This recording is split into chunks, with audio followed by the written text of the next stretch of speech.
ബഹുമാന്യരായ എല്ലാ സഹോദരീ സഹോദരന്മാർക്കും വേഗം വരുന്നവനായ യേശുക്രിസ്തുവിൻ്റെ നിസ്തുല്യ നാമത്തിൽ എൻ്റെ സ്നേഹവന്ദനം അറിയിക്കുന്നു. അപ്പോസ്തോല പ്രവൃത്തികളുടെ ഈ ബൈബിൾ സ്റ്റഡിയിലേക്ക് നിങ്ങൾക്കെല്ലാവർക്കും സ്വാഗതം. കർത്താവിൻ്റെ കൃപയാൽ ഈ 7ാമത്തെ എപ്പിസോഡിലേക്ക് നമ്മൾക്കൊരുമിച്ച് കടന്നു വരുവാൻ ദൈവമൊരു സാവകാശമൊരുക്കിയതോർത്ത് ഞാൻ കർത്താവിന് സ്തോത്രം ചെയ്യുന്നു. ഈ ബൈബിൾ സ്റ്റഡി തുടർമാനമായി കാണുന്ന പ്രിയപ്പെട്ടവർ അനേകർ ഞങ്ങളെ വിളിക്കുന്നുണ്ട്. ചിലർ പ്രാർത്ഥനാ റിക്വസ്റ്റുകളായി വിളിക്കുന്നു. ഞങ്ങളുടെ പ്രെയർ ടീം അവർക്ക് വേണ്ടി തീർച്ചയായും പ്രാർത്ഥിക്കും. അതുപോലെ തന്നെ എന്നെ എൻകറേജ് ചെയ്യുവാനായി ചില ദൈവദാസന്മാർ വിളിച്ചത് ഞാൻ വളരെ സ്നേഹത്തോടെ ഇവിടെ ഓർക്കുകയാണ്. ഈ ശുശ്രൂഷയോർത്ത് പ്രാർത്ഥിക്കാമെന്ന് ഉറപ്പ് തന്ന ദൈവദാസന്മാരുണ്ട്. ദൈവം നിങ്ങളെ ധാരാളമായി അനുഗ്രഹിക്കട്ടെ.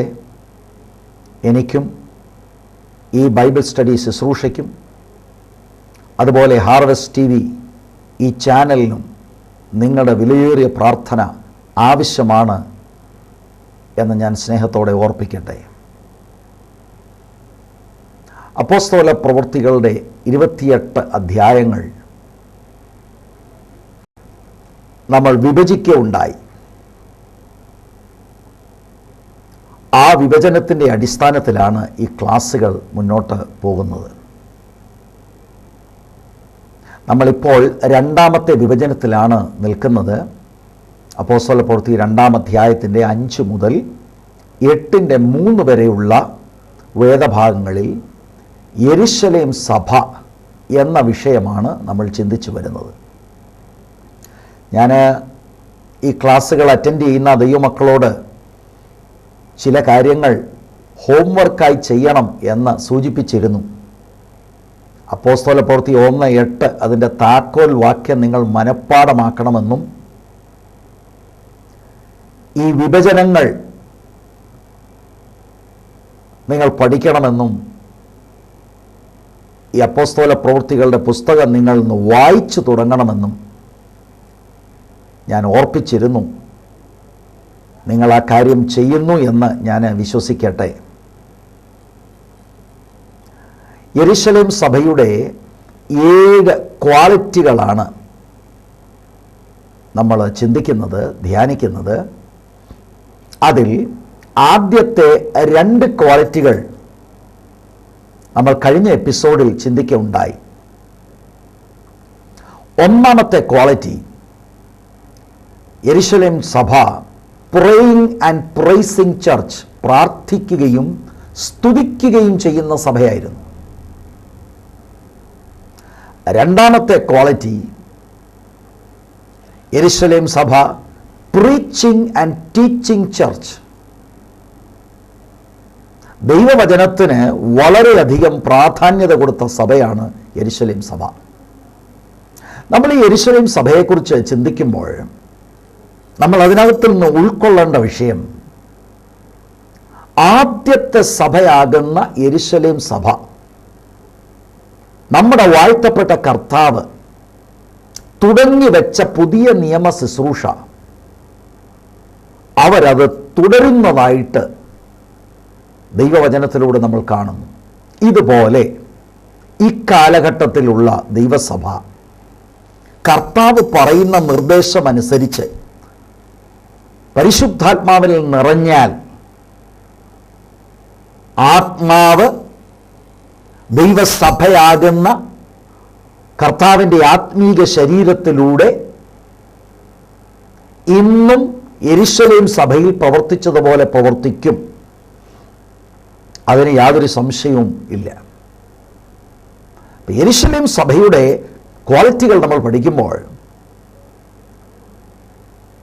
ആ സഭയിൽ കർത്താവ് തൻ്റെ ആത്മാവിലൂടെ ചെയ്തു വന്ന കാര്യങ്ങൾ നമ്മൾ മനസ്സിലാക്കി നമ്മളെ അതിനായി ദൈവസന്നിധിയിൽ വിധേയപ്പെടുത്തി കൊടുക്കുക, അതിനാണ് നമ്മൾ ഈ വചനങ്ങൾ ധ്യാനിക്കുന്നത്. പ്രീച്ചിങ് ആൻഡ് ടീച്ചിങ് ചർച്ച് എന്ന വിഷയം നമ്മൾ കഴിഞ്ഞ എപ്പിസോഡിൽ ചുരുക്കമായി നോക്കുകയുണ്ടായി. ഞാൻ ഒരു എപ്പിസോഡിൽ ഓർപ്പിച്ചതുപോലെ വേർഡ് ടു വേർഡ് സ്റ്റഡി അല്ല നമ്മൾ ഇവിടെ നടത്തുന്നത്. എന്നാൽ 28 അധ്യായം പൂർത്തീകരിക്കുമ്പോൾ ഈ ബുക്കിനെ കുറിച്ച് നിങ്ങൾക്കൊരു നല്ല ധാരണയുണ്ടാകും. ഇതിനകത്തെ പ്രധാനപ്പെട്ട വിഷയങ്ങൾ നിങ്ങളുടെ ഉള്ളിൽ തീർച്ചയായും പരിശുദ്ധാത്മാവ് അത് നിങ്ങളുടെ ഉള്ളിലാക്കും എന്ന് ഞാൻ വിശ്വസിക്കുന്നു. പ്രാർത്ഥനയോടെ ഈ വചന ശുശ്രൂഷ ശ്രദ്ധിക്കുകയും ഈ ദൈവവചന ഭാഗങ്ങളൊന്ന് വായിക്കുകയും ചെയ്ത് നിങ്ങളുടെ ഭാഗത്തുനിന്ന് അങ്ങനെ ഒരു സഹകരണമുണ്ടെങ്കിൽ തീർച്ചയായും നിങ്ങൾ അനുഗ്രഹിക്കപ്പെടും. പ്രീച്ചിങ് ആൻഡ് ടീച്ചിങ് എന്നുള്ള വിഷയത്തിൽ ചില കാര്യങ്ങളുടെ പെട്ടെന്നൊന്ന് ഓർപ്പിച്ചിട്ട് മൂന്നാമത്തെ ക്വാളിറ്റിയിലേക്ക് ഈ എപ്പിസോഡിൽ പ്രവേശിക്കുവാൻ താല്പര്യപ്പെടുകയാണ്. നമ്മൾ ചിന്തിച്ചതുപോലെ അപ്പോസ്തല പ്രവൃത്തി 2-ാം അധ്യായത്തിൻ്റെ 14 മുതൽ 36 വരെയുള്ള വേദഭാഗങ്ങളിലാണ് ആത്മപൂർണനായ പത്രോസ് എന്ന ആദ്യത്തെ പ്രഭാഷണം നടത്തുന്നത്. അതല്പമായി നമ്മൾ ചിന്തിച്ചിരുന്നു. അതിൻ്റെ അവസാനം, അതിൻ്റെ റിസൾട്ട് 3000 പേർ രക്ഷിക്കപ്പെട്ട് സ്നാനപ്പെട്ട് അവരോട് ചേർന്നു എന്ന് ദൈവത്തിൻ്റെ വചനത്തിൽ നമ്മൾ പഠിക്കുന്നു. അപ്പോസ്തല പ്രവൃത്തി 3-ാം അധ്യായത്തിൻ്റെ 12 മുതൽ 26 വരെയുള്ള വേദഭാഗങ്ങളിൽ പത്രോസിൻ്റെ 2ാമത്തെ പ്രഭാഷണം നിങ്ങൾക്ക് കാണുവാൻ കഴിയും. ഇവിടെ എല്ലാം ഞാൻ ചൂണ്ടിക്കാണിക്കുവാൻ താല്പര്യപ്പെടുന്നത്, അവർ ദൈവവചന ശുശ്രൂഷയ്ക്ക് പ്രയോറിറ്റി കൊടുത്തിരുന്നു. ചില ആളുകൾ ചിന്തിക്കുന്നത് പോലെ ദൈവവചനത്തിന് പ്രാധാന്യതയില്ലാത്ത ഒരു ശുശ്രൂഷയാണ് എന്ന് ഒരിക്കലും ചിന്തിക്കരുത്. എൻ്റെ വ്യക്തിപരമായ അനുഭവത്തിൽ പല കാര്യങ്ങളുണ്ട്. ഞാൻ കേട്ട ഒരു സംഭവം നിങ്ങളുടെ ശ്രദ്ധയിൽ ഞാൻ കൊണ്ടുവരാം. ഒരു ശുശ്രൂഷകനെ ഒരു സഭയിലേക്ക് വിളിച്ചപ്പോൾ അദ്ദേഹം പറയുന്ന വാക്കുകളാണ്, ദൈവവചനം കഴിഞ്ഞ ആത്മീക ശുശ്രൂഷകളും ചെയ്യാമോ? അപ്പൊ ദൈവവചനം ഒരു ആത്മീക ശുശ്രൂഷയാണെന്നുള്ള ധാരണ അനേക ആളുകൾക്ക് ഇല്ല. എത്രയോ അപകടകരമായ ഒരു ചിന്തയാണത്. ദൈവവചന ശുശ്രൂഷയ്ക്ക് ശേഷം രോഗശാന്തി ശുശ്രൂഷയോ മറ്റ് പ്രവചന ശുശ്രൂഷയോ ചെയ്യുന്നതിനോട് ഞാൻ അതിൻ്റെ വില കുറച്ച് കാണുകയല്ല. പക്ഷെ ദൈവവചനത്തിന് ക്വാളിറ്റി ടൈം കൊടുക്കുകയും അതൊരു സ്പിരിച്വൽ മിനിസ്ട്രി ആണ് എന്ന് നമ്മൾ തീർച്ചയായിട്ടും മനസ്സിലാക്കണം. യെരുശലേം ചർച്ച് അത് വളരെ ഗൗരവമായി കണ്ടു. അതുകൊണ്ട് ആ ചർച്ചിലുണ്ടായിരുന്ന ദൈവദാസന്മാർ ദൈവവചന ശുശ്രൂഷയ്ക്ക് അവർ മുഖ്യസ്ഥാനം കൊടുത്തിരുന്നു. ദൈവത്തിൻ്റെ വചനത്തിൽ അത് വളരെ സ്പഷ്ടമാണ്. മൂന്നാമത്, അപ്പോസ്തല പ്രവൃത്തി 4:20 നിങ്ങൾ ശ്രദ്ധിച്ചാൽ, 3-ാം അധ്യായത്തിൽ അവരിലൂടെ ദൈവം പ്രവർത്തിച്ച് ഒരത്ഭുതമുണ്ടായി. നമ്മൾ കുറച്ചുകൂടെ കഴിഞ്ഞ് ആ കാര്യങ്ങൾ ചിന്തിക്കും. ആ അത്ഭുതത്തെ തുടർന്ന് അവിടെ വളരെയധികം പ്രശ്നങ്ങളുണ്ടായി. മതനേതൃത്വം അവർക്ക് വിരോധമായി. പക്ഷേ അതിൻ്റെ നടുവിൽ, അവരുടെ ഭീഷണികളുടെ നടുവിൽ അവർ പിന്നെയും ദൈവത്തിൻ്റെ വചനം അവർ ശുശ്രൂഷിക്കുകയാണ്. 4-ാം അധ്യായത്തിൻ്റെ തന്നെ 29 മുതൽ 33 വരെ ആ ഭീഷണികളുടെ നടുവിൽ അവർ പ്രാർത്ഥിക്കുന്നതും അവർ ദൈവത്തോട് അപേക്ഷിക്കുന്നത്, ഞങ്ങൾക്ക് പ്രാഗൽഭ്യത്തോടെ ദൈവവചനം ശുശ്രൂഷിക്കുവാൻ കൃപ തരണമെന്നാണ്. നോക്കൂ, ദൈവവചനത്തിന് അവർ കൊടുത്ത ആ പ്രാധാന്യത. 5-ാം അധ്യായം 20 മുതൽ 21 വരെയുള്ള വാക്യങ്ങളിൽ ജയിലിൽ നിന്ന് ദൂതൻ മുഖാന്തരമായി വിടുവിക്കപ്പെട്ട ദൈവദാസന്മാർക്ക് കൊടുക്കുന്ന നിർദ്ദേശം പൂർണ്ണമായ ഗോസ്പൽ നിങ്ങൾ പറയണമെന്നാണ്. അങ്ങനെ അവ താഴോട്ടുള്ള ഭാഗങ്ങളിൽ അവർ ദൈവത്തിൻ്റെ വചനം പ്രഘോഷിക്കുന്നതായിട്ട് നമുക്ക് കാണുവാൻ കഴിയും. 5:42 അവർ അടിക്കപ്പെട്ട ശേഷം വീടാന്തോറും അവർ കയറി, അവർ ഉപദേശിച്ചു, അവർ ടീച്ച് ചെയ്തു, ദൈവത്തിൻ്റെ വചനം അവർ പഠിപ്പിച്ചു എന്ന് വളരെ വ്യക്തമായി നമുക്ക് ഈ തിരുവെഴുത്തിൽ നിന്ന് മനസ്സിലാക്കാൻ കഴിയും. പീഡനങ്ങളോ കഷ്ടതകളോ ഒന്നും ദൈവവചനത്തിൽ നിന്ന് അവരെ തിരിക്കുവാൻ, സൈഡ് ട്രാക്ക് ചെയ്യാൻ ഈ കർത്തൃഭൃത്യന്മാർ ഒരിക്കലും അനുവദിച്ചില്ല. അകത്തെ മനുഷ്യന്റെ ആത്മീയ ആഹാരമാകുന്ന ദൈവത്തിൻ്റെ വചനം അതേത് സമയത്തും അനുകൂലമല്ലാത്ത സാഹചര്യത്തിലും അത് വിളമ്പുവാൻ കർത്താവിൻ്റെ ദാസന്മാർ, അപ്പോസ്തലന്മാർ ശ്രദ്ധിച്ചിരുന്നു. 6-ാം അധ്യായത്തിലേക്ക് വരുമ്പോൾ അതിൻ്റെ 2-ാം വചനവും 4-ാം വചനവും ശ്രദ്ധിച്ചാൽ ഞങ്ങൾ ദൈവവചനത്തിലും പ്രാർത്ഥനയിലും ഉറ്റിരിക്കും. The ministry of the word. അവർ അതിനാണ് വളരെയധികം പ്രാധാന്യത കൊടുത്തത്. അതുകൊണ്ട് 6-ാം അധ്യായം താഴോട്ട് നമ്മൾ വായിക്കുമ്പോൾ ദൈവവചനം പടർന്നതായിട്ട് തിരുവെഴുത്തിൽ കാണും. അത് നിമിത്തം ശിഷ്യന്മാർ പെരുകി. കോംപ്രമൈസ് ചെയ്യാതെ ദൈവത്തിൻ്റെ വചനം പ്രസംഗിക്കുവാനും പഠിപ്പിക്കുവാനും അവർ ശ്രദ്ധിച്ചു. അതുകൊണ്ട് ശിഷ്യന്മാരെ ഉളവാക്കി. ദൈവവചനം പടർത്തി എന്നൊരു പ്രയോഗം പലയിടങ്ങളിൽ ഈ അപ്പോസ്തല പ്രവൃത്തിയിൽ നിങ്ങൾ ശ്രദ്ധിച്ചാൽ കാണുവാൻ കഴിയും. മുഖ്യമായി അപ്പോസ്തലന്മാർ ചെയ്ത വലിയ ശുശ്രൂഷയാണ്. ദൈവത്തിൻ്റെ വചനത്തിനകത്ത് ദൈവത്തിൻ്റെ ജീവൻ അടങ്ങിയിട്ടുണ്ട്. ആ വചനം അഭിഷേകത്തിൻ്റെ കീഴിൽ പ്രസംഗിച്ചാൽ തീർച്ചയായും അത് ക്രിയ ചെയ്യും. ഇരുവായ് തലയുള്ള ഏത് വാളിനേക്കാൾ മൂർച്ചയുള്ള ദൈവത്തിൻ്റെ വചനം, ആ വചനത്തിന് മാത്രമേ ഒരു മനുഷ്യൻ്റെ അകത്ത് കയറി പ്രവേശിച്ച് ക്രിയ ചെയ്യുവാൻ കഴിയുള്ളൂ. വചനവും ഹോളി സ്പിരിറ്റും കൂടെ ചേരുമ്പോഴാണ് ഭയങ്കര ക്രിയകൾ അകത്തെ മനുഷ്യനിൽ നടക്കുന്നത്. 7-ാം അധ്യായത്തിലേക്ക് വരുമ്പോൾ സ്തേഫാനോസിൻ്റെ ഒരു പ്രഭാഷണം, അതിനെ നിങ്ങൾ ശ്രദ്ധിച്ചോ? അപ്പോസ്തല പ്രവൃത്തികൾ എഴുതിയ ലൂക്കോസ് എത്രയധികം സ്പേസാണ് അതിന് കൊടുക്കുന്നത്. ഒരധ്യായം തന്നെ ആദ്യ നൂറ്റാണ്ടിലെ ഈ സഭയുടെ ആദ്യത്തെ രക്തസാക്ഷിയായ സ്തേഫാനോസിൻ്റെ പ്രസംഗത്തിന് വേണ്ടി താൻ വേർതിരിക്കുകയാണ്. 6-ാം അധ്യായത്തിലെ 10-ാം വചനം വായിച്ചാൽ അവിടെയും സ്തേഫാനോസ് ആത്മപൂർണനായി പ്രസംഗിക്കുന്ന ഒരു ധ്വനി നമുക്ക് കാണുവാൻ കഴിയും. 8-ാം അധ്യായത്തിൽ വരുമ്പോൾ അതിൻ്റെ 4-ാം വാക്യം നിങ്ങൾ പരിശോധിച്ചാൽ പീഡനത്തെ തുടർന്ന് ചിതറിപ്പോയ വിശ്വാസികൾ അവർ ചെന്നിടത്തെല്ലാം ദൈവവചനം പ്രഘോഷിച്ചു. 9 മുതൽ അധ്യായങ്ങളിൽ പിന്നെയും ദൈവവചനത്തിൻ്റെ പ്രസക്തിയെക്കുറിച്ച് നമുക്ക് കാണുവാൻ കഴിയും. യെരുശലേം സഭ എന്ന വിഷയത്തിൽ ഇപ്പോൾ നിൽക്കുന്നത് കൊണ്ട് ആ ഭാഗങ്ങളിൽ ഞാൻ പോകുവാൻ ഇപ്പോൾ താല്പര്യപ്പെടുന്നില്ല. പക്ഷെ നമ്മുടെ ഈ പഠനം മുന്നോട്ട് പോകുമ്പോൾ പിന്നെയും ദൈവവചനത്തിൻ്റെ പ്രസക്തി നമുക്ക് ഈ പുസ്തകത്തിൽ നിന്ന് മനസ്സിലാക്കുവാൻ കഴിയും. യെരുശലേം സഭ പ്രസംഗിക്കുകയും പഠിപ്പിക്കുകയും ചെയ്യുന്ന സഭയായിരുന്നു. കേവലം പ്രസംഗിക്കുക മാത്രമല്ല, പ്രസംഗിച്ചു. അവരുടെ പ്രസംഗത്തെ, വചനത്തെ കർത്താവ് അത്ഭുതങ്ങളും അടയാളങ്ങളുമായി ഉറപ്പിച്ച് ആളുകൾ യേശുക്രിസ്തുവിൽ വിശ്വസിച്ച് ദൈവസഭയിലേക്ക് കടന്നു വരുമ്പോൾ ശിഷ്യത്വത്തിലേക്ക് നയിക്കുന്ന വചനങ്ങൾ അവരെ നന്നായി പഠിപ്പിച്ചിരുന്നു. യേശുവിൻ്റെ നിർദ്ദേശം അപ്പാടെ അതനുസരിച്ച ദൈവമക്കളായിരുന്നു, ദൈവദാസന്മാരായിരുന്നു യെരുശലേം സഭയിൽ. സഭയുടെ ഗോൾ ശിഷ്യന്മാരെ ഉളവാക്കുക എന്നതാണ്.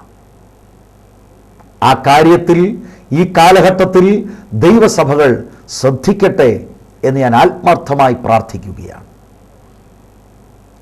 ഈ എപ്പിസോഡിൽ തുടർന്ന് നമ്മൾ മൂന്നാമത്തെ യെരുശലേം സഭയുടെ ക്വാളിറ്റിയിലേക്ക് പ്രവേശിക്കുവാൻ പോവുകയാണ്. യെരുശലേം സഭയുടെ മൂന്നാമത്തെ ക്വാളിറ്റിയായി യെരുശലേം സഭ പവർഫുൾ ചർച്ച് ആയിരുന്നു. പരിശുദ്ധാത്മ നിറവുള്ള അഭിഷക്തർ, അത്ഭുതങ്ങൾ ചെയ്തിരുന്നു. ആളുകൾക്ക് കാണത്തക്ക നിലയിൽ ദൈവശക്തിയുടെ പ്രദർശനങ്ങൾ, ഡെമോൺസ്ട്രേഷൻസ് നടന്നിരുന്നു. യേശുക്രിസ്തുവിന്റെ മിനിസ്ട്രിയിലുണ്ടായ അതുപോലെയുള്ള അത്ഭുതങ്ങൾ, രോഗസൗഖ്യങ്ങൾ യേശുക്രിസ്തുവിന്റെ ആത്മീക ശരീരമാകുന്ന യെരുശലേം സഭയിൽ വെളിപ്പെട്ടിരുന്നു. യേശുവിൻ്റെ മേൽ വന്ന അതേ പരിശുദ്ധാത്മാവ് യെരുശലേം സഭയിലെ അപ്പോസ്തലന്മാരുടെ മേൽ വന്നു. അതേ ആത്മാവിനാൽ അവർ ആ കാലഘട്ടത്തിലും അത്ഭുതങ്ങൾ ചെയ്തിരുന്നു. ഇന്നത്തെ ദൈവസഭ വിശ്വസിച്ചാൽ, അതേ പരിശുദ്ധാത്മാവിനാൽ നിറയപ്പെട്ടാൽ, എന്നും ആളുകൾക്ക് കാണെ ദൈവനാമ മഹത്വത്തിനായി ദൈവശക്തിയുടെ ഡെമോൺസ്ട്രേഷൻസ് ദൈവസഭയിലൂടെ ചെയ്യുവാൻ ദൈവത്തിന് മനസ്സുണ്ട്. ദൈവസഭയ്ക്ക് ആ നിലയിൽ സമർപ്പിക്കപ്പെട്ടാൽ ചെയ്യുവാൻ കഴിയും. മിറക്കിൾസ്, ഹീലിംഗ് മിനിസ്ട്രി, ഇതിനൊക്കെ ഒരുപാട് വിമർശനങ്ങളുണ്ട്. ഒരു കൂട്ടർ ചിന്തിക്കുന്നത് ഈ അത്ഭുതങ്ങളും രോഗസൗഖ്യവും ഒക്കെ അപ്പോസ്തലന്മാരുടെ കാലഘട്ടത്തിൽ അവരിൽ അങ്ങനെയൊക്കെ ഉണ്ടായിരുന്നു. പക്ഷേ അവരുടെ കാലഘട്ടം കൊണ്ട് അതൊക്കെ അവസാനിച്ചു എന്ന് ചിന്തിക്കുന്ന ധാരാളം ആളുകളുണ്ട്. പക്ഷെ ഞാൻ സ്നേഹത്തോടെ ഓർപ്പിക്കട്ടെ, അത് നമ്മൾ മുൻവിധിയോടെ ആ കാര്യങ്ങൾ ചിന്തിക്കുന്നത് കൊണ്ടാണ്. ദൈവവചനം വായിക്കുകയും പഠിക്കുകയും ചെയ്യുന്ന എല്ലാവർക്കും വളരെ സ്പഷ്ടമായി മനസ്സിലാക്കുവാൻ കഴിയുന്ന ഒരു തുറന്ന സത്യമാണ്, കർത്താവിൻ്റെ ശുശ്രൂഷയിൽ അത്ഭുതങ്ങൾ ഉണ്ടായിരുന്നെന്നും അപ്പോസ്തലന്മാരുടെ ശുശ്രൂഷയിൽ അത്ഭുതങ്ങൾ ഉണ്ടായിരുന്നു, രോഗസൗഖ്യങ്ങൾ നടന്നുവെന്നും ആ മിനിസ്ട്രി എക്കാലത്തുമുള്ള ദൈവസഭയിൽ ഉണ്ടാകണമെന്ന് കർത്താവ് ആഗ്രഹിച്ചു എന്നും ദൈവവചനം വളരെ ക്ലിയറാണ്. നമുക്ക് ഈ അപ്പോസ്തല പ്രവൃത്തികളുടെ പഠനത്തിൽ, പ്രത്യേകിച്ച് അതിൻ്റെ 3-ാം അധ്യായത്തിൽ വരുമ്പോൾ, അവരിലൂടെ കർത്താവ് ചെയ്ത ഒരത്ഭുതത്തെ ഒന്ന് ധ്യാനിക്കുവാൻ ദൈവം നമുക്ക് കൃപ തരട്ടെ. ഒരുപക്ഷെങ്കിൽ നിങ്ങൾ അത്ഭുതങ്ങളോ രോഗസൗഖ്യമോ വിശ്വസിക്കാത്ത ഒരാളായിരിക്കാം. പക്ഷെ ദൈവവചനം, ബൈബിൾ ദൈവത്തിൻ്റെ വചനമാണെന്ന് നിങ്ങൾ വിശ്വസിക്കുന്നെങ്കിൽ വളരെ പ്രാർത്ഥനയോടെ ഇതൊന്ന് ധ്യാനിക്കുവാനും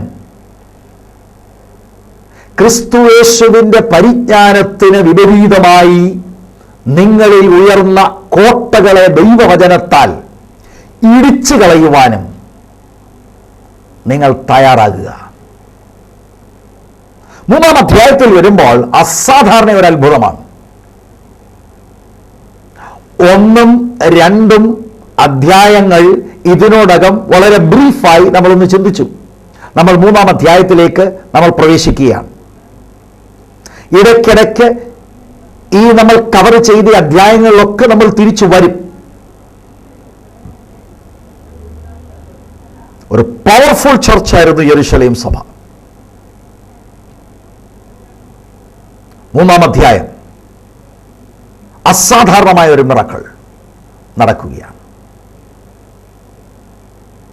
എന്നാൽ 3-ാം അധ്യായത്തിലല്ല മിറക്കിൾ മിനിസ്ട്രി തുടങ്ങുന്നത് എന്ന് ഞാൻ ചൂണ്ടിക്കാണിക്കുവാൻ താല്പര്യപ്പെടുകയാണ്. ആദ്യം തന്നെ ജനം രക്ഷിക്കപ്പെട്ട് സ്നാനപ്പെടുന്നത് പരിശുദ്ധാത്മാവിന്റെ ഒരു സൂപ്പർ നാച്ചുറൽ മൂവിനെ തുടർന്നാണ്. അതിനുശേഷം 2-ാം അധ്യായത്തിന്റെ 43-ാം വാക്യത്തിലേക്ക് വരുമ്പോൾ ദൈവത്തിന്റെ വചനം ഇങ്ങനെയാണ്: എല്ലാവർക്കും ഭയമായി. അപ്പോസ്തലന്മാരാൽ ഏറെ അത്ഭുതങ്ങളും അടയാളങ്ങളും നടന്നു. അപ്പൊ 3-ാം അധ്യായത്തിന് മുൻപ് തന്നെ പവർ മിനിസ്ട്രീസ് അവരിൽ വെളിപ്പെട്ടിരുന്നു. 3-ാം അധ്യായത്തിൽ ലൂക്കോസ് വളരെയധികം വാക്യങ്ങൾ താൻ ആ വിഷയത്തിന് ഡിവോട്ട് ചെയ്തിട്ടുണ്ട്. അവരുടെ ഇടയിൽ നടന്ന, ഒരർത്ഥത്തിൽ പറഞ്ഞാൽ, അത്ഭുതങ്ങളുടെ ഒരു സാമ്പിൾ തന്നെയാണ് അവിടെ.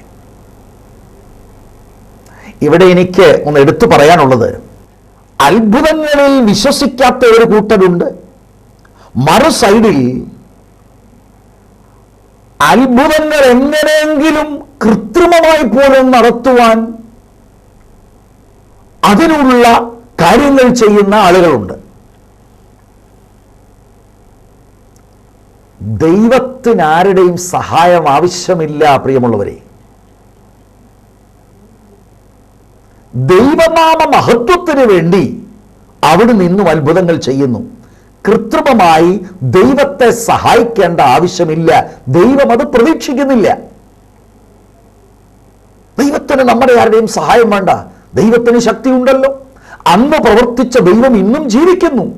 എല്ലാവർക്കും അറിയാവുന്ന വാക്യമല്ലേ, യേശുക്രിസ്തു ഇന്നലെയും ഇന്നും എന്നേക്കും അനന്യൻ തന്നെ. He is the same. അങ്ങനെയുള്ള കൃത്രിമമായിട്ട് ഉള്ള സാക്ഷ്യങ്ങളും പ്രകടനങ്ങളും ഒക്കെ കാണുമ്പോൾ ക്രിട്ടിക്കലായി അതിനെ കാണുന്നവർ പലപ്പോഴും ടേൺഡ് ഓഫ് ആകും. അവർ ചിന്തിക്കും ഇതെല്ലാം വെറുതെയാണ് എന്ന് ചിന്തിക്കും.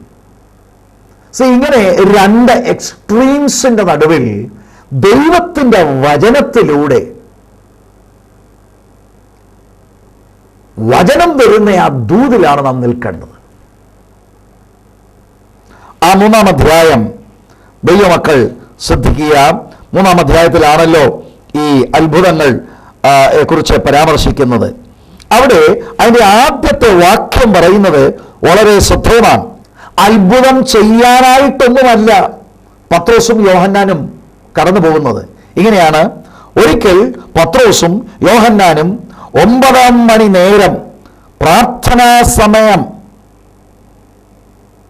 9-ാം മണി നേരം പ്രാർത്ഥനാ സമയത്ത് ദേവാലയത്തിലേക്ക് ചെല്ലുമ്പോൾ, 9-ാം മണി എന്നുള്ളത് ഉച്ച കഴിഞ്ഞ് 3 മണി എന്നാണ് നമ്മൾ അർത്ഥമാക്കേണ്ടത്. അവർ പ്രാർത്ഥിക്കാൻ പോയതാ. അപ്പൊ അവിടെ ശ്രദ്ധേയമായ ഒരു വിഷയം, പ്രാർത്ഥിച്ചുകൊണ്ടിരുന്ന ജനത്തിന്റെ മേൽ പരിശുദ്ധാത്മാവ് വന്നു. പക്ഷെ അവർ പ്രാർത്ഥന നിർത്തിയില്ല.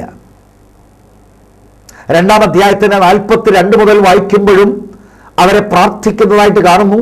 3-ാം അധ്യായത്തിന്റെ 1-ാം വാക്യത്തിലും അവർ കൃത്യസമയങ്ങളിൽ പ്രാർത്ഥിച്ചിരുന്നു എന്ന് ദൈവവചനത്തിൽ തെളിവുണ്ട്. ഒരിക്കൽ അഭിഷേകം കിട്ടി, അതുകൊണ്ട് ഇനിയും പ്രാർത്ഥന വേണ്ട എന്ന മനോഭാവമല്ല അപ്പോസ്തലന്മാർക്കുണ്ടായിരുന്നത്. പ്രാർത്ഥിച്ചപ്പോൾ ആത്മാവ് അവരുടെ മേൽ വന്നു. പക്ഷേ അഭിഷേകത്തിൽ തുടരുവാൻ, ആത്മനിറവിൽ തുടരുവാൻ പ്രാർത്ഥന ആവശ്യമാണ്. അവരങ്ങനെ പ്രാർത്ഥിക്കുന്നവരായിരുന്നു. പ്രാർത്ഥിക്കുവാൻ കടന്നു പോയപ്പോഴാണ് ഈ 3-ാം അധ്യായത്തിലെ ഈ വിഷയം ഉണ്ടാകുന്നത്. 3-ാം അധ്യായത്തിന്റെ 2-ാം വാക്യത്തിൽ അവിടെ ആ അത്ഭുതം ലഭിക്കുന്ന ആ മനുഷ്യനെ ലൂക്കോസ് ഒന്ന് എക്സ്പ്ലെയിൻ ചെയ്യാണ്. ലൂക്കോസിന്റെ എക്സ്പ്ലനേഷൻ നിങ്ങൾ ശ്രദ്ധിച്ചാൽ, താനൊരു വൈദ്യനാണ്, ഡോക്ടറാണ്. അതുകൊണ്ട് വളരെ കൃത്യമായി മെഡിക്കൽ റിപ്പോർട്ട് പോലെ മെഡിക്കൽ ടേംസിലാണ് പല കാര്യങ്ങൾ താൻ വിവരിക്കുന്നത്. അമ്മയുടെ ഗർഭം മുതൽ മുടന്തനായ ഒരാളെ ചിലർ ചുമന്നുകൊണ്ടുവന്ന് അവനെ ദേവാലയത്തിൽ ചെല്ലുന്നവരോട് ഭിക്ഷ യാചിക്കുവാൻ സുന്ദരമെന്ന ദേവാലയ ഗോപുരത്തിങ്കൽ ദിനംപ്രതി ഇരുത്തുമാറുണ്ട്. ഒരിക്കൽ പോലും നടന്നിട്ടില്ലാത്ത ഒരു മനുഷ്യൻ, പിറവിയിലെ തന്നെ ലേമായി, മുടമ്പനായ ഒരു മനുഷ്യൻ. അദ്ദേഹം ഒരു ബെഗറാണ്. ഒട്ടും തനിക്ക് നടക്കാൻ കഴിയില്ല എന്ന ഈ വാക്യത്തിൽ വളരെ വ്യക്തമാണ്. കാരണം ഓരോ ദിവസവും തന്നെ ആളുകൾ ചുമന്നുകൊണ്ടുപോയാണ് ആ സുന്ദരമെന്ന ദേവാലയ ഗോപുരത്തെങ്കിൽ അവിടെ ഇരുത്തുന്നത്. എന്നിട്ട് അവിടെ ഇരുന്ന് ആരാധനയ്ക്കും പ്രാർത്ഥനയ്ക്കുമായി കടന്നു വരുന്നവരിൽ നിന്ന് ഭിക്ഷ യാചിക്കുക. ഇത് എല്ലാ ദിവസവും താൻ പതിവായി ചെയ്തു വന്നു. ഒരു പക്ഷെങ്കിൽ അവിടെ സ്ഥിരമായി താൻ ഇങ്ങനെ ഇരിക്കുന്ന ആളായതുകൊണ്ട് ദേവാലയത്തിൽ വരുന്ന പലർക്കും അദ്ദേഹത്തിൻ്റെ മുഖം നല്ല പരിചയം കാണും.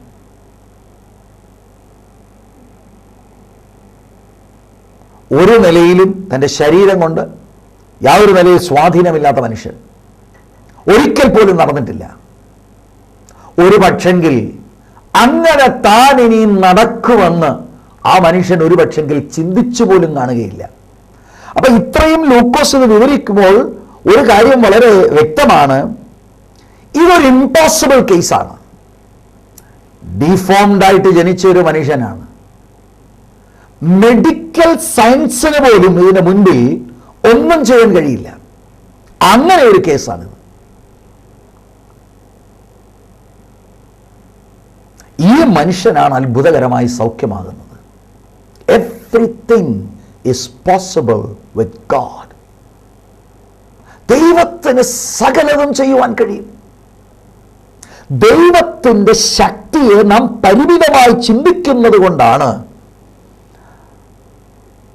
ഇമ്പോസിബിൾ സിറ്റുവേഷനിൽ അതിൻ്റെ പോസിബിലിറ്റികൾ നാം കാണാത്തത്. ദൈവത്തിൻ്റെ കണ്ണുകളിലൂടെ നോക്ക്, എവ്രിതിങ് ഈസ് പോസിബിൾ.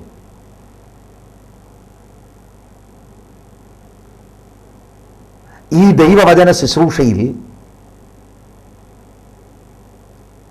ഇത് വിശ്വസിപ്പാനുള്ള കൃപ ദൈവം നമുക്ക് തരട്ടെ. മാത്രമല്ല, രോഗികളായിരിക്കുന്ന ചിലർ അവർ സൗഖ്യമാകട്ടെ എന്ന് ഞാൻ ആത്മാർത്ഥമായി പ്രാർത്ഥിക്കുകയും ആഗ്രഹിക്കുകയും ചെയ്യുകയാണ്. ദൈവവചന ശുശ്രൂഷ അത്ര പവർഫുള്ളാണ്. വചനം കേട്ടുകൊണ്ടിരിക്കുമ്പോൾ തന്നെ ആത്മാവ് നിങ്ങളെ സൗഖ്യമാക്കുവാൻ കഴിയും. വിശ്വസിക്കുന്നു എങ്കിൽ നിങ്ങൾ ദൈവത്തിൻ്റെ മഹത്വം കാണും. അപ്പൊ ഈ മനുഷ്യനെ നിങ്ങൾ ശ്രദ്ധിക്കുക. ഇതിന്റെ ആദ്യത്തെ 10 വാക്യങ്ങളിലാണ് ഈ അത്ഭുതത്തെക്കുറിച്ച് വിവരിച്ചിരിക്കുന്നത്. 3-ാമത്തെ വാക്യത്തിൽ അവൻ പത്രോസും യോഹന്നാനും ദേവാലയത്തിൽ കടക്കുവാൻ പോകുന്നത് കണ്ട് ഭിക്ഷ ചോദിച്ചു. രോഗസൗഖ്യം അവൻ പ്രതീക്ഷിച്ചു പോലുമില്ല. അവനെ അവിടെ വെച്ചിരിക്കുന്നത് ഭിക്ഷ ചോദിക്കാനാണ്. അതവൻ്റെ ഡെയിലി അവൻ്റെ തൊഴിലാണ്. അവൻ പതിവായി ചെയ്യുന്നത് ഈ ദൈവദാസന്മാരെ കണ്ടപ്പോൾ അവൻ ആ കാര്യം ചോദിക്കുകയാണ്. 4-ാം വാക്യത്തിൽ പത്രോസ് യോഹന്നാനോടുകൂടെ അവനെ ഉറ്റുനോക്കി ഞങ്ങളെ നോക്കൂ എന്ന് പറഞ്ഞു. 5-ാം വാക്യം അവൻ വല്ലതും കിട്ടും എന്ന് കരുതി അവരെ സൂക്ഷിച്ചു നോക്കി. ഇവിടെ ദൈവമക്കളുടെ ശ്രദ്ധയിൽ ഞാൻ ഒരു വിഷയം ചൂണ്ടിക്കാണിക്കാൻ താല്പര്യപ്പെടുകയാണ്. ഞാൻ ഈ വായിച്ച വാക്യങ്ങൾ നിങ്ങൾ ശരിക്ക് സൂക്ഷ്മമായി പരിശോധിച്ചാൽ ഈ മനുഷ്യന് ഒരു വിശ്വാസവും ഇല്ലെന്നുള്ളത് വ്യക്തമാണ്. പത്രോസും യോഹന്നാനും അവനെ ഉറ്റുനോക്കി ഞങ്ങളെ നോക്കൂ എന്ന് പറയുന്നു. അവൻ നോക്കുന്നത് വല്ലതും കിട്ടുമെന്നും കണ്ട. അവന് വിശ്വാസമുള്ളതായിട്ട് നമുക്ക് ഈ ദൈവവചനത്തിൽ നിന്ന് ഒരിക്കലും മനസ്സിലാക്കാൻ കഴിയില്ല. തീർച്ചയായിട്ടും പത്രോസിനും യോഹന്നാനും വിശ്വാസം ഉണ്ടായിരുന്നു. ഒരു മിറക്കിൾ നടക്കണമെങ്കിൽ ഒന്നുകിൽ രോഗി വിശ്വസിക്കണം, അല്ലെങ്കിൽ പ്രാർത്ഥിക്കുന്നയാൾ വിശ്വസിക്കണം, മൂന്നാമത് അല്ലെങ്കിൽ രോഗിയെ ദൈവസന്നിധിയിൽ കൊണ്ടുവരുന്ന ആൾ വിശ്വസിക്കണം. ദൈവമക്കൾ ഓർക്കുന്നില്ലേ, 4 പേർ ഒരു പക്ഷവാതക്കാരനെ ചുമന്നുകൊണ്ട് യേശുവിൻ്റെ അടുക്കൽ കൊണ്ടുവന്ന് യേശു അവരുടെ വിശ്വാസം കണ്ട് സൗഖ്യമാക്കുന്നത്. ഇവിടെ പത്രോസിനും യോഹന്നാനും തീർച്ചയായിട്ടും വിശ്വാസമുണ്ടായിരുന്നു. അവൻ എന്തെങ്കിലും ഭൗതിക നന്മ അവരിൽ നിന്ന് ലഭിക്കുമെന്ന് കണ്ടാണ് അവരെ നോക്കുന്നത്. അടുത്ത വാക്യങ്ങൾ ശ്രദ്ധിക്കുക. 6-ാമത്തെ വചനം. അപ്പോൾ പത്രോസ്, വെള്ളിയും പൊന്നും എനിക്കില്ല, എനിക്കുള്ളത് നിനക്ക് തരുന്നു. നസ്രയനായ യേശുക്രിസ്തുവിന്റെ നാമത്തിൽ നടക്കുക എന്ന് പറഞ്ഞു. ഒരു പ്രഖ്യാപനം നടത്തുന്നു. യേശുക്രിസ്തുവിന്റെ നാമത്തിൽ വിടുതലിന്റെ പ്രഖ്യാപനം നടത്തുന്നു. 7-ാം വചനം. അവനെ വലം കൈക്ക് പിടിച്ച് എഴുന്നേൽപ്പിച്ചു. ക്ഷണത്തിൽ അവന്റെ കാലും നരിയാണിയും ഉറച്ചു. ആ പ്രയോഗമൊക്കെ ലൂക്കോസ് മെഡിക്കൽ ടേംസ് ആണ്. കാലും നരിയാണിയും ഉറച്ചു. അവൻ കുതിച്ചെഴുന്നേറ്റ് നടന്നും തുള്ളിയും ദൈവത്തെ പുകഴ്ത്തിയും കൊണ്ട് അവരോട് കൂടെ ദേവാലയത്തിൽ കടന്നു. പ്രഖ്യാപനം ചെയ്ത് തുടർന്ന് ധൈര്യത്തോടെ പത്രോസ് കരം കൊടുത്ത് അവനെ പൊക്കുകയാണ്. ഇമ്മീഡിയറ്റ്ലി ദൈവത്തിന്റെ ശക്തിയുടെ വ്യാപാരം നടക്കുന്നു. അത്ഭുതകരമായി, മിറാക്കുലസായി അവൻ ഹീൽഡ് ആകുകയാണ്. മറ്റൊരു കാര്യം ഇവിടെ ചൂണ്ടിക്കാണിക്കാൻ ഞാൻ താല്പര്യപ്പെടുന്നത്, ഈ കാലഘട്ടത്തിലെ പോലെ പലർ ചെയ്യുന്നത് പോലെ ഒരു വൈകാരികമായൊന്നും അവനെ പ്രത്യേക തലത്തിലേക്ക് ഇമോഷണലായി പത്രോസ് ഒന്നും പ്രിപ്പയർ ചെയ്തില്ല. ഇപ്പോൾ സൗഖ്യമാകാൻ പോകുന്നെന്നും ഒന്നും പറഞ്ഞ് യാതൊരു പ്രിപ്പറേഷനും നടന്നിട്ടില്ല. നിയോഗമുള്ള ദൈവദാസന്മാർ പരിശുദ്ധാത്മാവിന്റെ ഗൈഡൻസിലാണെങ്കിൽ ആത്മാവല്ലേ സകലതും ചെയ്യുന്നത്. ഞാൻ മുൻപ് പറഞ്ഞ ഒരു സ്റ്റേറ്റ്മെന്റ് ഒന്നുകൂടെ ആവർത്തിക്കാം. നമ്മുടെ ആരുടെയും മിടുക്ക് കൊണ്ടല്ല അത്ഭുതം നടക്കുന്നത്. പരിശുദ്ധാത്മാവ് അത് ചെയ്യുന്നത് കർത്താവിന്റെ നാമത്തിന്റെ മഹിമയ്ക്ക് വേണ്ടിയാണ്. ദൈവത്തിന് ഇന്നും ചെയ്യുവാൻ കഴിയും. ആത്മാവിന് നമ്മൾ ട്യൂൺഡ് ആയിരുന്നാൽ മതി. മാത്രമല്ല, മറ്റൊരു കാര്യം കൂടെ, സൗഖ്യമായി കഴിഞ്ഞ ഉടൻ തന്നെ അവൻ കുതിച്ചെഴുന്നേൽക്കുകയാണ്. അവിടെ ഇങ്ങനെ 1-2 കാര്യമാണ് പറയുന്നത്. 8-ാം വാക്യത്തിൽ അവൻ കുതിച്ചെഴുന്നേറ്റ് നടന്നും തുള്ളിയും ദൈവത്തെ പുകഴ്ത്തി. അല്ലാതെ പിന്നൊരു ഫിസിയോതെറാപ്പിയോ നടന്നു നോക്കിക്കേ ഇന്നലത്തെക്കാട്ടിൽ ഇന്ന് ഭേദമാണോ, അങ്ങനത്തെ ഒരു കാര്യവുമില്ല. ദൈവത്തിന്റെ വചനത്തിൽ ഇവിടെ പറയുന്നത് ഇവൻ 40 വയസ്സ് പ്രായമുള്ള ഒരു മനുഷ്യനാണ്. അവന്റെ ആയുസ്സിൽ അവൻ നടന്നിട്ടില്ല. പക്ഷെ ഇൻസ്റ്റന്റേനിയസ് ആയിട്ട് ആ ഹീലിംഗ് നടക്കുമ്പോൾ ഇവൻ ചാടി എഴുന്നേറ്റ് പിന്നെ അവനോടൊന്നും പറയണ്ട, അവൻ അന്ന് വരെ ചെയ്യാത്ത കാര്യങ്ങൾ അവൻ ചെയ്യുകയാണ്. അവന്റെ സന്തോഷം കൊണ്ട് ദൈവത്തെ സ്തുതിച്ചവൻ കുതിക്കുകയാണ്. Leaping and dancing. ഇങ്ങനെയുള്ള അത്ഭുതങ്ങൾ കർത്താവിന് ഇന്നും ചെയ്യുവാൻ കഴിയും. ഈ അപ്പോസ്തല പ്രവർത്തികളുടെ പഠനം കൊണ്ട് ഈ കാര്യം മനസ്സിലാക്കുക മാത്രമല്ല, നമ്മുടെ യോഗങ്ങളിൽ ഇത് പ്രതീക്ഷിക്കണം. പരിശുദ്ധാത്മാവിന്റെ ഗൈഡൻസിൽ നിന്നാൽ, ആത്മാവ് തരുന്ന നിർദ്ദേശത്തിന് ട്യൂൺഡായി നിന്നാൽ, ആത്മാവ് പറയുമ്പോൾ കരം വെച്ച് പ്രാർത്ഥിക്കുകയോ യേശുവിൻ്റെ നാമത്തിൽ പ്രഖ്യാപനം നടത്തുകയോ ചെയ്താൽ തീർച്ചയായും വലിയ അത്ഭുതങ്ങൾ നടക്കും. ഇവിടെ 1-2 കാര്യങ്ങളുടെ നിങ്ങളുടെ ശ്രദ്ധയിൽ കൊണ്ടുവരാൻ ഞാൻ താല്പര്യപ്പെടുകയാണ്. ഒരു പക്ഷെങ്കിൽ യേശുക്രിസ്തു ദേവാലയത്തിൽ വന്നപ്പോൾ ഈ മനുഷ്യൻ അവിടെ ഇരുന്ന് കാണും. കാരണം ഇവന് 40 വയസ്സ് പ്രായമുണ്ട് എന്ന് ഞാൻ ചൂണ്ടിക്കാട്ടിയല്ലോ. യേശു അവനെ സൗഖ്യമാക്കിയില്ലെന്ന്. അതെന്താ കാര്യം? തിരുവെഴുത്ത് പരിശോധിച്ചാൽ മിറക്കിൾസിന് ദൈവത്തിന്റെ സമയമുണ്ട്. ഇന്ന് പത്രോസിലൂടെയും യോഹന്നാനിലൂടെയും ഈ അത്ഭുതം ചെയ്യുന്നത് അതേ യേശു തന്നെയാണ്. എന്നാൽ തൻ്റെ ഐഹിക ശുശ്രൂഷ കാലഘട്ടത്തിൽ അവിടുത്തേക്ക് അന്ന് നിയോഗമില്ലായിരുന്നു. അതുകൊണ്ട് അന്ന് അവിടുന്ന് അത് ചെയ്തില്ല. എന്നാൽ അവിടുത്തെ ആത്മീക ശരീരമാകുന്ന പത്രോസിലൂടെയും യോഹന്നാനിലൂടെയും അവിടുന്ന് അത് ചെയ്യുകയാണ്. പരിശുദ്ധാത്മാവിന് നാം സെൻസിറ്റീവ് അല്ലെങ്കിൽ വലിയ പ്രശ്നങ്ങളുണ്ടാവും. അമിത ആവേശം നിമിത്തം മരിച്ചവർക്ക് വേണ്ടി പോയി പ്രാർത്ഥിക്കുന്ന ആളുകളുണ്ട്. എൻ്റെ പ്രിയ സഹോദരി സഹോദരന്മാരെ, മരിച്ചവർ ഉയർക്കുമെന്ന് ഞാൻ വിശ്വസിക്കുന്നു. പക്ഷേ ആത്മാവ് അതിന് ഗൈഡൻസ് തരണം. പരിശുദ്ധാത്മാവിൻ്റെ ഗൈഡൻസിലല്ലാതെ നമ്മുടെ ആവേശത്തിൽ നമ്മൾ പോയി ചെയ്താൽ ദൈവം അത്ഭുതം ചെയ്യുവാൻ ബാധ്യസ്ഥനല്ല. നമ്മുടെ ആവേശത്തിലല്ല ദൈവനാമ മഹത്വം.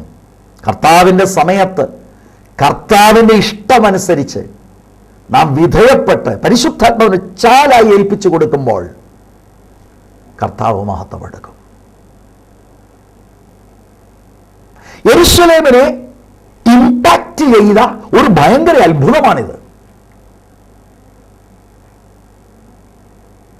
അവനിങ്ങനെ പ്രത്യക്ഷത്തിൽ കുതിച്ചും തുള്ളിയും നടന്നും ദൈവത്തെ പുകഴ്ത്തുന്നത് കണ്ട് ആളുകളൊക്കെ ഓടിക്കൂടി. ഞാൻ മുമ്പ് ഓർപ്പിച്ചതുപോലെ ഒരു പക്ഷെങ്കിൽ പലർക്കും ഇവനെ നന്നായി അറിയാം. കാരണം അവിടെ സാധാരണ അവൻ ഇരുന്ന് ഭിക്ഷ യാചിക്കുന്ന ഒരു മനുഷ്യനാണ്. ആളുകളെല്ലാം കൂടെ ഓടിക്കൂടി. ഇവിടെ നാം ശ്രദ്ധിക്കേണ്ട ഒരു വിഷയമുണ്ട്. പത്രോസും യോഹന്നാനും വളരെ യുണൈറ്റഡ് ആയിട്ടാണ് ഈ ശുശ്രൂഷ ചെയ്യുന്നത്. ആരായിരിക്കണം കൈ കൊടുക്കുന്നത്, ആരായിരിക്കണം പ്രഖ്യാപിക്കുന്നത്, ഇതൊന്നും അവർക്ക് വിഷയമല്ല. അവരൊറ്റക്കെട്ടാണ്. ഒരു മനസ്സോടെ അവർ മിനിസ്റ്റർ ചെയ്യാണ്. എന്നാൽ ബൈബിൾ പറയുന്നത് നിങ്ങൾ ശ്രദ്ധിച്ചോ? അതിൻ്റെ 6-ാം വാക്യത്തിൽ, അപ്പോൾ പത്രോസ്, വെള്ളിയും പൊന്നും എനിക്കില്ല, എനിക്കുള്ളത് നിനക്ക് തരുന്നു, നസ്രയനായ യേശുക്രിസ്തുവിന്റെ നാമത്തിൽ നടക്കുക എന്ന് പറഞ്ഞു. പത്രോസാണ് ഈ പ്രഖ്യാപനം നടത്തുന്നത്. അവരൊറ്റക്കെട്ട. ആര് പ്രഖ്യാപിക്കുന്നു, ആര് കൈകൊടുക്കുന്നു, ഇതല്ല വിഷയം. കർത്താവിൻ്റെ നാമ മഹിമയ്ക്ക് വേണ്ടി ആത്മനിയോഗത്തിൽ ആത്മാവ് കൊടുത്ത ഇൻസ്ട്രക്ഷൻ അനുസരിച്ച് അവർ ദൈവനാമ മഹത്വത്തിന് വേണ്ടി കാര്യം ചെയ്യുകയാണ്. ആളുകൾ ഓടിക്കൂടുമ്പോൾ ശ്രദ്ധേയമായ വിഷയം, അവരാളുകളെ അവരിലേക്കല്ല ആകർഷിക്കുന്നത്. ഇത് വളരെ ശ്രദ്ധേയമായൊരു വിഷയമാണ്. കർത്താവിൻ്റെ ദാസന്മാർക്ക് ഉള്ള ഡ്യൂട്ടി യേശുക്രിസ്തുവിലേക്ക് ജനത്തിൻ്റെ ഫോക്കസ് തിരിക്കുക എന്നുള്ളതാണ്. ഈ അത്ഭുതം ചെയ്യുന്നത് ഒരു ദൈവദാസന്റെയോ ദൈവദാസിയുടെയോ ഏതെങ്കിലും ശ്രേഷ്ഠത കൊണ്ടല്ല. അത് ഞാൻ വ്യക്തമാക്കാനൊരു വാക്യം നിങ്ങളുടെ ശ്രദ്ധയിൽ കൊണ്ടുവരാം. 3-ാം അധ്യായത്തിന്റെ 11-ാം വാക്യം. അവൻ പത്രോസിനോടും യോഹന്നാനോടും ചേർന്ന് നിൽക്കുമ്പോൾ ജനമെല്ലാം വിസ്മയം പൂണ്ട് ശലോമോന്റെ എന്ന പേരുള്ള മണ്ഡപത്തിൽ അവരുടെ അടുക്കൽ ഓടിക്കൂടി. 12-ാം വാക്യം. അത് കണ്ട് പത്രോസ് ജനങ്ങളോട് പറഞ്ഞത്, ഇസ്രായേൽ പുരുഷന്മാരെ, ഇതിങ്കിൽ ആശ്ചര്യപ്പെടുന്നതെന്ത്? ഞങ്ങളുടെ സ്വന്തം ശക്തി കൊണ്ടോ ഭക്തി കൊണ്ടോ ഇവനെ നടക്കുമാറാക്കി എന്ന പോലെ ഞങ്ങളെ ഉറ്റുനോക്കുന്നതും എന്ത്? നോക്കൂ, അവിടെ പത്രോസ് തുറന്നു പറയുന്നത് എൻ്റെ ഭക്തി കൊണ്ടുമല്ല, എൻ്റെ ശക്തി കൊണ്ടുമല്ല. എന്നിട്ട് കർത്താവിൻ്റെ നാമത്തിലുള്ള വിശ്വാസത്താലാണ് ഈ മനുഷ്യൻ സൗഖ്യമായി നിൽക്കുന്നത് എന്ന് പറഞ്ഞ് ഉറ്റുനോക്കുന്ന ജനത്തെ ക്രിസ്തുവിലേക്ക് നയിക്കുകയാണ്.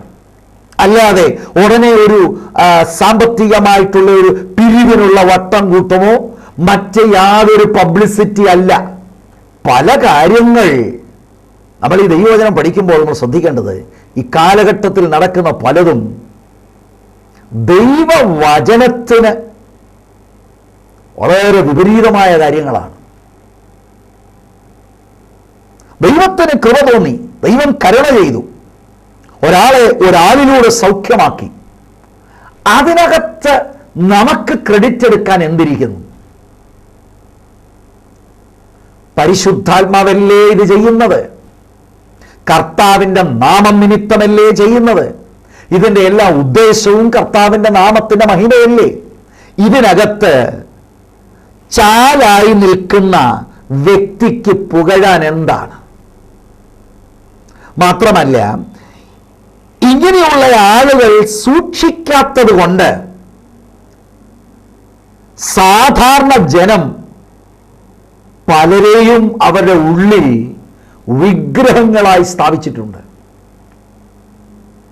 ഈ പ്രവൃത്തികളുടെ പുസ്തകത്തിൽ പോലും കുറച്ച് മുന്നോട്ട് പോകുമ്പോൾ പൗലോസിന്റെ ശുശ്രൂഷയിലൊക്കെ അങ്ങനെയൊക്കെയുള്ള കാര്യങ്ങൾ ഉണ്ടാകാനുള്ള സാധ്യത കണ്ട് പൗലോസൊക്കെ വസ്ത്രം കീറുന്നുണ്ട്.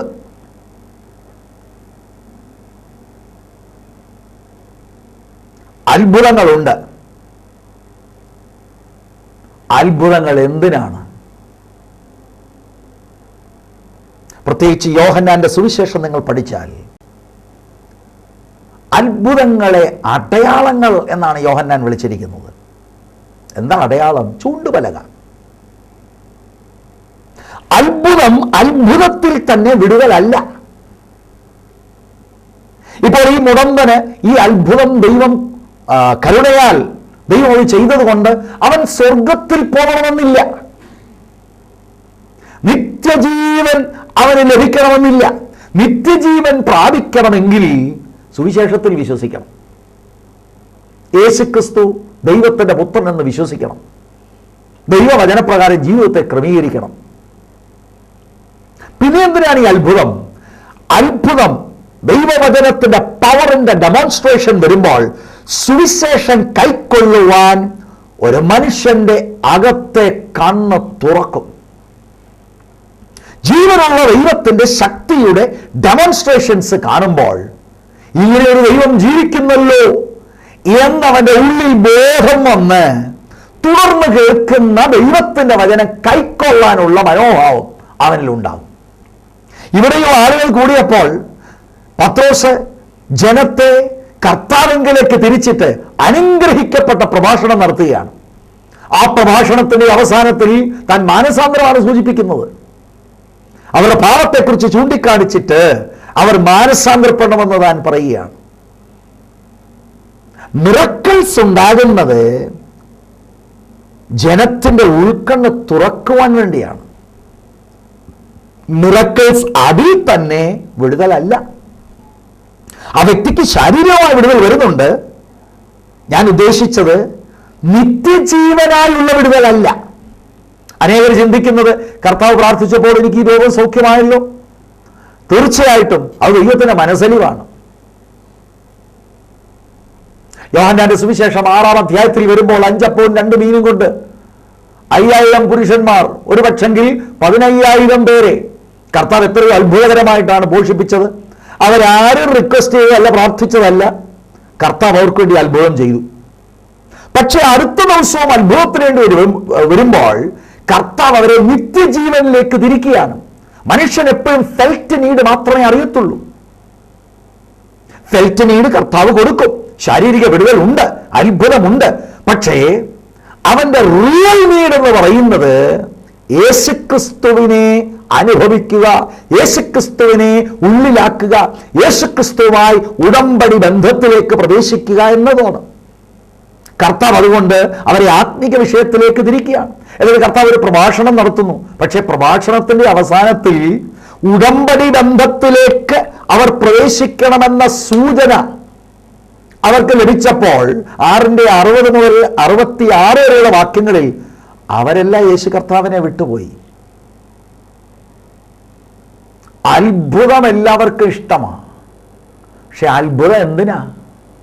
കണ്ണ് തുറക്കണം. കണ്ണ് തുറന്ന് യേശുക്രിസ്തു ജീവനുള്ള ദൈവത്തിന്റെ പുത്രൻ, ക്രിസ്തുവിലല്ലാതെ രക്ഷയില്ല, ആത്മരക്ഷയില്ല എന്ന സത്യം ഗ്രഹിച്ച് ആയുസ് മുഴുവനും കർത്താവിന് സമർപ്പിക്കപ്പെട്ട് കർത്താവിൻ്റെ ഒരു ശിഷ്യനായിത്തീരണം. അതിനാ താങ്കൾക്ക് അത്ഭുതം. കർത്താവ് അതിനാണ് മനസ്സലിവോടെ അത്ഭുതങ്ങൾ ചെയ്യുന്നത്. അതിനാണ് അത്ഭുതം. ഇവിടെയും ഈ അത്ഭുതത്തെ തുടർന്ന് സഭ വളർച്ച ഉണ്ടാകുകയാണ്. 4-ാം അധ്യായത്തിൽ നമുക്കത് കാണുവാൻ കഴിയും. അത്ഭുതങ്ങളുടെ മിനിസ്ട്രിയും ദൈവവചനങ്ങൾ ഒരുമിച്ച് പോകുമ്പോൾ ചർച്ച് ഗ്രോത്തിന്, സഭാ വളർച്ചയ്ക്ക് അത് മുഖാന്തരമായി തീരും. അങ്ങനെ പലയിടങ്ങളിലും ദൈവത്തിൻ്റെ വചനത്തിൽ നമുക്ക് കാണുവാൻ കഴിയും. ഞാൻ അത്ഭുതങ്ങളിൽ വിശ്വസിക്കുന്നു.